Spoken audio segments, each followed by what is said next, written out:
बावैसो साननैसो सिगांनो जोंहा सनितपुर जिल्लानि सिङाव थानाय गहपुर ओनसोलाव माखासे गामिया BTR आव सोसनजायाखै होनबा नङा होमबा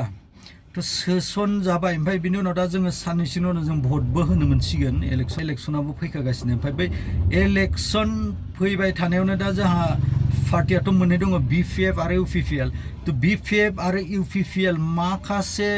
मानसिफ्रा गोबां मानसिफ्रानो माने खौसे जानायखौ हास्थायदों ओमफ्राय हास्थायनायनि उनाव दा सिटआ सोर जागोन दा सोर जागोन होननायाव जोंहा ससियेल मिडियायाव मोनबाय थाखादों जोंहा हाग्रामा महिलारि साराबो बुंदों जे ससियेल मिडियानि गेजेरजों जुदि BTC थायोब्ला आं जागोन शिबा होननानै बुंदों बिथाङा आरो जुदि BTR थायोब्ला प्रमद बर' सारा जागोन आरो बेखौ लानानैनो सोरनिबा गोसोफोराव सोंलु फैनो हागौ मानो होनब्ला जोंनि साननाय हनायाव जाहैबाय BTR बुङोब्ला जोंहा महर मोखाङाव प्रमद बर' सारा फैयो आरो BTC बुङोब्ला हाग्रामा महिलारिया दा बै गोदान दाखालि सोसनजानाय जाय BTR बेखौनो लानानैनो आरो जाय नैबे बिथां रनजित बसुमतारी सार बिथाङा जे बुंबाय जुदि BTC थायोब्ला 5 9 दैसिम आरो जुदि BTR ब्ला गहपुर बा लखिमपुरसिम बेबायदि बुंनाय हिसाबै आरो मानसिफोरखौ गोनो गोथो खालामफिनबाव जुदि UPPL थायाब्ला जोंहा BTR मोननाय नंला खोमा BTR थानाय नङा खोमा बा खमजुरि जागोन खोमा BTR आरो BTC नि फारागा मा बे जोंहा बिथां सारनि फंनैसो बिबुंथिखौ नायलाय खोनासं मोजाङै BTC नि चिफ श्रीजुत हाग्रामा महिलारिखौ BTC नि चिफ जायो BTR नि आं चिफ जाया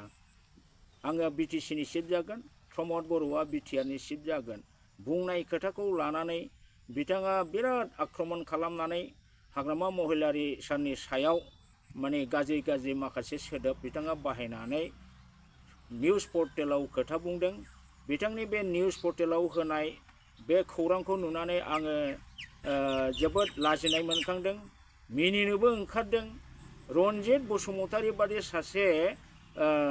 BTC नि EMआ बिथाङा जे बिराद नलेजनि अभाब बिथांनाव जेबो कनसेप्ट गैया बे जिनिसखौ बे निउज पर्टेलाव मैया बुंनायनि दारै बिथाङा गावखौनो गाव सासे बिराद जाम्बा मूर्ख होननानै प्रमान होदों आङो आसरित मोनबाय रनजित बसुमतारी बिथाङा सासे MA पास मानसि बिथाङा सासे मास्टार डिग्री हल्डार बिथाङा बेंटल कलेजनि एसिस्टेन्ट प्रफेसर पस्टआव दंमोन साख्रिबो मावबायमोन बे एसिस्टेन्ट प्रफेसर साख्रि मावलायनाय सासे MA पास मानसिया मेट्रिक पास नङा BA पास नङा MA master degree Ranjit Basumatary नोंथाङा सासे MA पास जानानै दासिमबो बे कनसेप्टआ गैया जे BTCआ मा जिनिस BTRआ मा जिनिस बेनि कनसेप्टआ नोंथांनाव दाबो जे गैया बेखौ नोंथांनि मैयानि पर्टेल निउसाव होनाय नोंथांनि बे खुगानि बाथ्रानिफ्राय जोङो बेखौ मिथिनो मोननानै जोबोद लाजिनाय मोनखांदों जे नोंथाङा मिथिगौना मिथिया जे BTCनि नैबे बे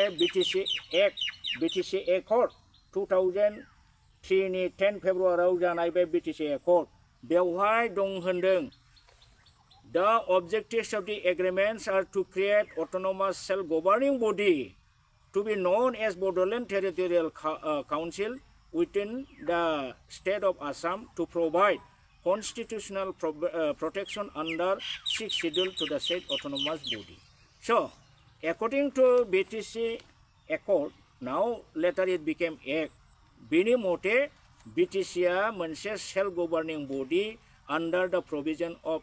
constitutional safeguard of 6th schedule. 6th schedule नि अंडाराव BTCआ मोनसे autonomous district council. दा नंखायनो 2003 निफ्राय दिनैसिमबो BTCआ मोनसे गभर्नमेन्ट काउन्सिल गभर्नमेन्ट जानानै दङ आरो नंखायनो बिनि साइन बर्डआ बा अफिसियेल नेम प्लेटआ बा अफिसियेल पेडआ दाबो बड'लेण्ड टेरिटरियेल काउन्सिलनि नामैनो दङ दा रनजित कुमार बसुमतारीया मालाबा बे BTC एकर्डखौ फरायफेरबायना फरायाखै आदसा बेखौ फरायाखै नोङो नैबे नोंसिनि BTR एकर्डखौथ' फरायबाय बे BTR एकर्डआव मा लिरदों BTR एकर्डआव नोंसिनाव मोनसेबो दफायाव रनजित बसुमतारी नोंथाङा मोनसेबो बेवहाय दफायाव BTR सेल्फ गभर्निं बडि होननाय नोंथाङा नुनाय नङा नोंथाङा हायोबा आंनो खिथा मोनसेबो दफानि पइन्टआव गैया बरन्स बेनि नैबे 3.3 आव होनाय दङ दा existing Bodoland territorial area district BTAD shall be renamed as Bodoland Territorial Region comprising the area covered under BTAD. दा बे BTA नि बै समनि BTC नि एरियाखौ BTAD होनोमोन बड'लेण्ड टेरिटरियेल एरिया डिस्ट्रिक्ट बेनि एरियाखौसो BTR होननानै रिनेम होनदों किन्तु BTR is not A government दा नोंथांमोन बादि मास्टार डिग्री हल्डार मानसिया बेफोर खोथाखौ बुजिया खुजिया BTR गभ होनबाय थानायखौ जों बिराद लाजियो आरो मुगैयो जे डिग्रीनि क्वालिटि गैयै जे मानसिफ्रा जे दिनै काउन्सिलनि सासे EM जानानै दं बेनिफ्राय लाजिथाव जिनिस जेबो गैया आं बिथां रन्जित बसुमतारीखौ सोंगोन नोंथाङा BTC नि EM ना BTR नि EM You Mr. Ranjit Bosumotari I ask you whether you are the executive member of BTC or executive member of BTR नोंथाङा एन्सार होनायसाय बिखाफोर दानानै बुंनायसाय जे आङो BTR नि EM नोंथाङा बिखाफोर दानानै बुंनायसाय आं BTC नि EM गभर्नमेन्टआ नोंसिनि बे BTR एग्रिमेन्ट जादोंबाबो भारत सरकार आसाम सरकार BLT जों बै जानाय जे BTC autonomous district council BTC Bodoland territorial काउन्सिलखौसो गभ होनदों आरो नंखायनो दिनै अफिसावबो बेखौनो लिरो नोंसिनि BTRआ माने जास्ट एरियाखौल' बुजियो दा नोंथाङा बेखौनो दाबो बुजिनो हायाखै नामा जे सनितपुर बिश्वनाथ बेयो BTR आरो फासनै दैसिमा बेयो BTC बे कनसेप्टखौ नोंथाङा बोरै लानानै थाबाय थानो हाखो बोरै लानानै थाबाय थानो हाखो जुदि गहपुर सनितपुर बिश्वनाथआ जुदि BTRआव हाबबायबा बियो BTC नि एरिया दा नंखायनो हाग्रामाया जा बुंदों जे आङो BTC निसो चिफ जागोन येस 200% हाग्रामानि बे रावा सैथो मानोना गभर्नमेन्टआ BTC सरकार BTC गभर्नमेन्टसो दानि नोंथांमोनहा फैगौ सेप्टेम्बर दानाव जे इलेक्सन गेलेगोन नमिनेशन होगोन बेयो BTR इलेक्शन नङा नोंथाङा इलेक्शन कमिशनार अफ आसाम बा इलेक्टोरेल अफिसार अफ आसामनिफ्राय फैनाय जेला नोंथाङा नमिनेशन माने फाइल खालामगोन बेवहाय नोंथाङा नुगोन BTC इलेक्शन BTR इलेक्शन जिबनाव नुवा नोङो दा गभर्नमेन्टआ जिहेतुके